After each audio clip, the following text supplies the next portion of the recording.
بسم اللہ الرحمن الرحیم۔ حدیث نبوی صلی اللہ علیہ وآلہ وسلم۔ سیدنا عبداللہ بن عباس رضی اللہ عنہ سے یہ بھی روایت ہے، وہ کہتے ہیں میں رسول اللہ صلی اللہ علیہ وآلہ وسلم کے پاس رات کے آخری حصے میں آیا، آپ کے پیچھے کھڑے ہو کر نماز پڑھنے لگا۔ آپ صلی اللہ علیہ وآلہ وسلم نے میرا ہاتھ پکڑا اور مجھے کھینچ کر اپنی دائیں جانب کھڑا کر دیا۔ پھر جب آپ صلی اللہ علیہ وآلہ وسلم اپنی نماز میں متوجہ ہو گئے تو میں تھوڑا سا پیچھے ہٹ گیا۔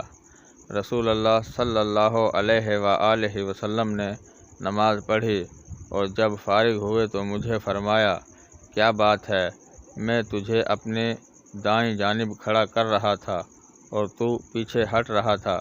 میں نے کہا، اے اللہ کے رسول، کیا کسی کو یہ زیب دیتا ہے کہ وہ آپ کے برابر کھڑے ہو کر نماز پڑھے؟ حالانکہ آپ تو اللہ کے وہ رسول ہیں جن کو اللہ تعالیٰ نے بہت کچھ عطا کیا۔ میں نے یہ بات کر کے آپ صلی اللہ علیہ وآلہ وسلم کو تعجب میں ڈال دیا۔ اس لیے آپ صلی اللہ علیہ وآلہ وسلم نے میرے لیے دعا کی، اللہ تعالیٰ مجھے علم و فہم میں زیادہ کرے۔